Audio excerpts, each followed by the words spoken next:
Hello everyone, my name is Nick. I'm currently about to start my second year in university for fine arts, and today I want to showcase my latest piece as well as talk about some of the making of it and some of the creative process behind it, and also talk a bit about my experience in my first year in university. I will also insert some of the process behind the making of the painting. I've actually stumbled across the technique after I've searched some of the Sargent's work and figurative painters that are close to him, not only in terms of palettes and colors, but also like this type of, I guess, realism around this figurative painting.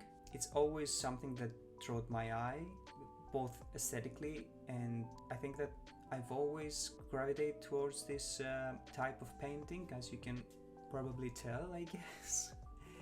I won't say much about my experience with Zorn's palette because I don't think that I have the experience in general. If you have been painting and you can tell that you have a grip around the basics of painting and you feel like things are starting to get a little bit muddy, it's not very clear about what colors to use sometimes, or you're starting to realize that you're not very satisfied with the end result, the colors start to blend together, make less sense, I guess, or there are many points of attention. I would say you should really try this technique because you only have 4 colors, and although this may sound a little bit scary, I think it's much easier because there are some colors that you inevitably can't reproduce, and at first this will feel a little bit limiting to you, but as you progress with it you will see that it's actually easier because the colors make decisions for you, so you don't have to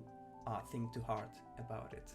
Because if you can't make bright orange, you're going to have to manipulate the rest of your colors, so that particular bright orange is going to look more an orange itself, although it isn't. As you can see how the pans look more bluish, although they're just gray. I mean, of course, all grays are kind of hued and tinted towards a color, and the ivory black is more of a bluish black, so of course this helps as well. And you will also see that my sunflower in the center of the piece is actually orange red because you can't really make it. Anyway, you get the gist of it.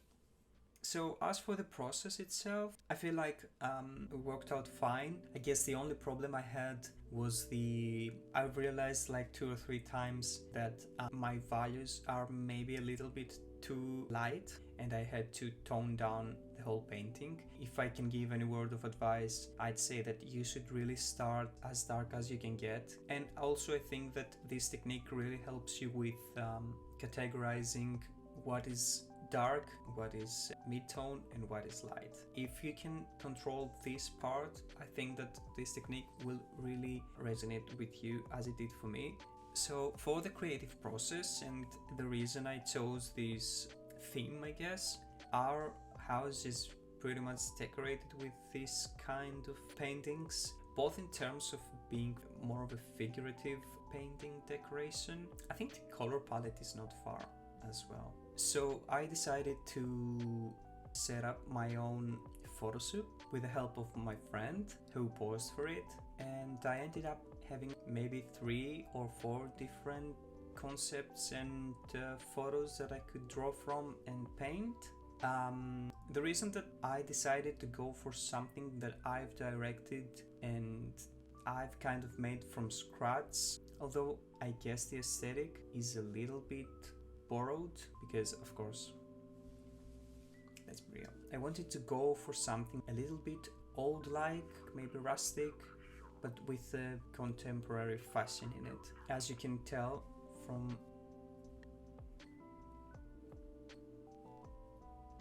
here.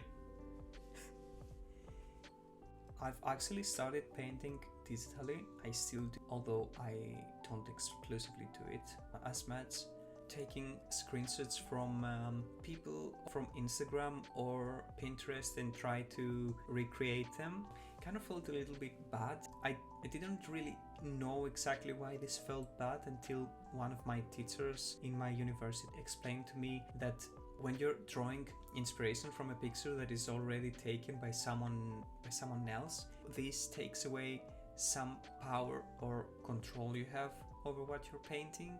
But I think that if you're not doing something very original, there's always gonna be either people that look down on it, or you will look down on it yourself, because it just doesn't give you the satisfaction of creating something original, something that has your signature, I guess. Overall, I think that I'm pleased with the result. I think that I like the composition.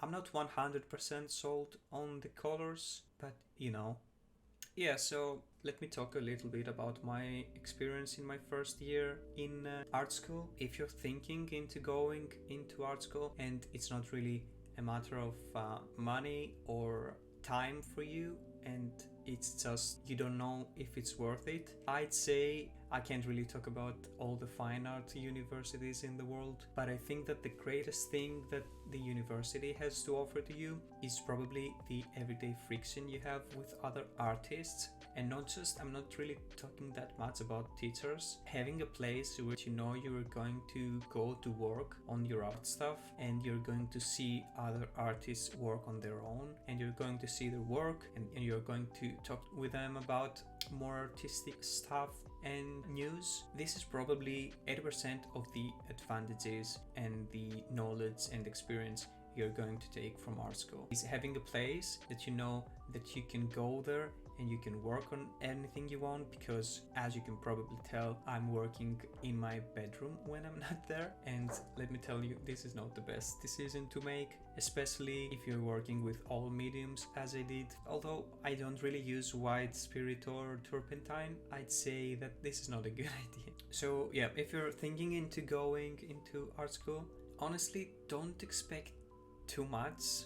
And that's exactly why I'm saying that this is not really that important, because you can work hard from your home, but you're just gonna be by yourself, and the only things that you're going to see and judge and be judged about is your own paintings. You won't be able to see other people in the same scenario. About my personal experience, I'd say that it's a little bit mixed, because I was expecting it to be more of a situation where the teachers would just help us, I guess, become better at what we already are doing, because of course we're not really divided and categorized as like, oh, you're the artists that do this kind of stuff. I had to choose which workshop I wanted to be a part of.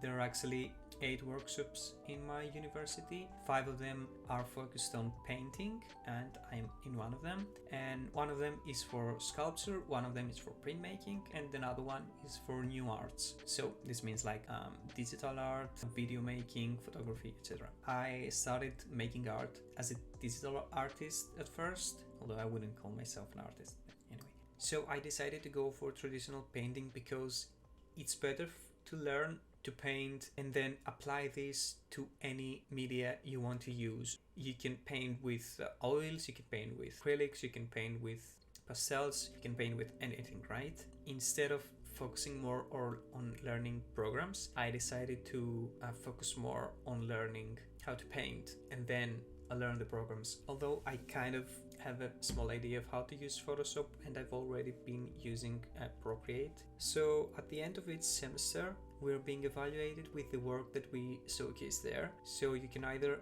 bring the work that you did at the workshop like the past months, or you can bring your work from home. As you can probably imagine, the feedback that you get is not really helpful because it's very vague and inconclusive. Like a couple months ago, I've actually printed some of my digital work, this one over here, and brought it to them because one of my teachers suggested that I do. And our head teacher told me that he would want to see more of a meaning in terms of a social or religious or political message printed into my art if it's going to be straight up portraits.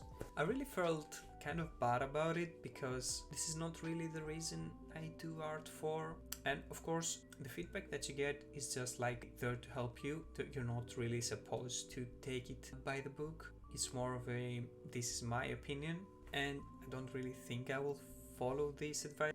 The teacher that I'm mostly close to and taking his advice and stuff. On the last day, on the last semester, I was talking to him about what my head teacher told me about my art and how I'm probably not gonna follow it, and he was there for me. He told me I should do whatever I want, because I told him that wanted to take his advice and try to create my own aesthetic, direct and photograph my own subject, and then try to recreate it. And he was really supportive. So that was all for my experience and the making of my last piece. It's going to be available as a print for purchase. The dimensions of it is very close to an A3, which is 42 to 30, and you can see where to find it in the links down below. Thanks for watching this video, and hopefully I will see you in another.